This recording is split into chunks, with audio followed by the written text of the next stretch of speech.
So let's talk about colorism. Oh Lord. Conversations about colorism never go away. They just pop back up in new forms. And it seems every time a brown-skinned or dark-skinned black woman wants to talk about colorism, people just swoop in to tell us that we are being divisive, or that we are imagining it, that we're making something more than what it is. No, that's not it. So let's get something straight. Here's why colorism is such a big deal. Colorism comes up a lot because it's a daily marginalizing force in our lives, just like racism, sexism, or any other kind of oppression. But for some reason, so many people who seem to understand systems of inequality generally have a real block when it comes to this. But before we really get into it, there are a couple of things that I have to say to lighter skinned folks off top. I am not trying to take away your blackness. I am not trying to minimize the real pain or hurt or frustration that you've experienced as a result of your skin color. But I am trying to talk about colorism as an institutional outgrowth of white supremacy. So that means we have to be real about the fact that colorism does not go both ways. Yes, there can be antagonisms between lighter skinned black folks and darker skinned black folks, but colorism is a one-way street. Light skin confers advantages that dark skin just never will. So for all black people, skin color has historically corresponded to socioeconomic status,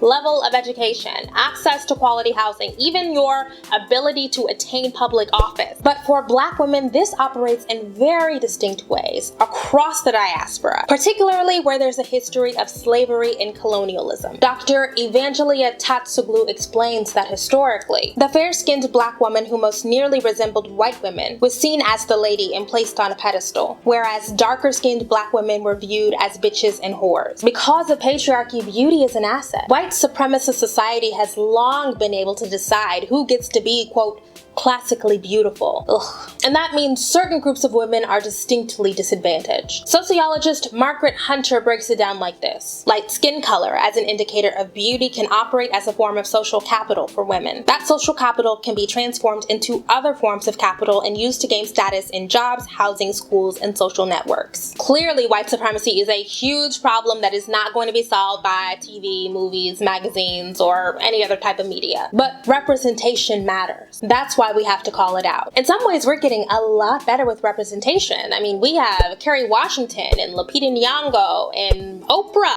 and Michelle Obama and Leslie Jones now. But in much the same way that we cannot say racism is over because we have a black president, we also can't say colorism is done with because we have Kerrys and Lupitas. It was just a couple of years ago that the casting directors of Straight Outta Compton got dragged for this disgustingly colorist casting call. And I can't help but notice that there's a new crop of young black ingenues who fit a very narrow standard of beauty. And questions have arisen about the implications of that. And that doesn't mean that those girls aren't incredibly talented, that they don't work hard, or that they don't deserve our support. It does mean that we have to be diligent about interrogating who gets celebrated and how often that happens, because we know that it all contributes to what we imagine to be possible. Both Lupita Nyong'o and Leslie Jones have talked about how important it was for them to see people who look like them during their formative years. It makes a difference. And as a straight black woman who is keenly aware of dominant beauty standards, I've had to do my work in making sure that I know myself and that I love myself. And that is imperative because as somebody who desires partnership, I've seen up close and personal how these dynamics play out with black men, and I'm not imagining it. Study after study has shown that light-skinned African American women marry spouses with higher levels of education, higher incomes, or higher levels of occupational prestige than their darker-skinned counterparts. A 2009 study from Hamilton et al. Looked at marriage rates for black women under 30. They found that as skin shade lightens, incidence of marriage rises. And honestly, if you take a look around,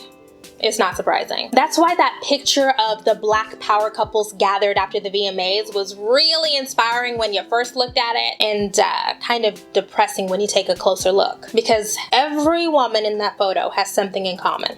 As a black girl, you notice these things really early. Thus begins the quest to attain the beauty that you desire. Sociologist Christopher A.D. Charles found that in Jamaica, where skin bleaching is popular, the women say that they do it because they want to be seen as attractive. And I'm really not trying to be heterosexist, but the scholarship that I found focuses on straight women. And it certainly doesn't help that black men rarely face social consequences for perpetuating colorism. I don't remember Kevin Hart's career taking a hit when he tweeted this.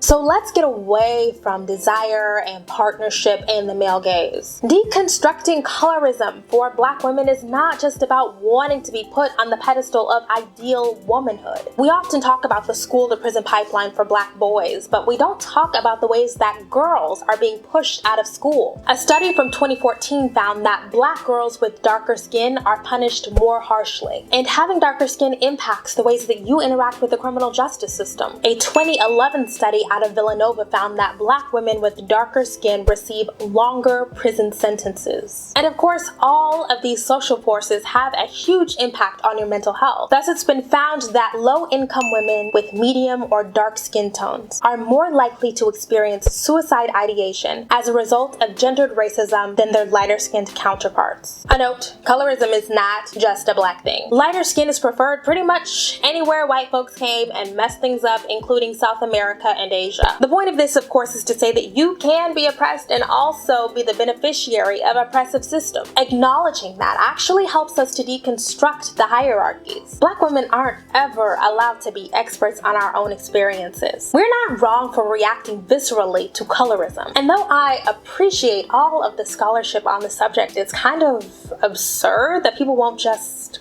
listen to us. But here you go. Of course, all this doesn't mean that if you're a darker skinned black woman that you're destined for a life of gloom and doom. It also doesn't mean that if you have lighter skin that your life is going to be perfect. It means that colorism is not going away. It's something that black folks are going to have to check ourselves on continuously. If you think you're unaffected, you're probably wrong. And the sad thing is that all of this is still not going to be enough for a lot of people. Can y'all just listen to black women? That'd be great.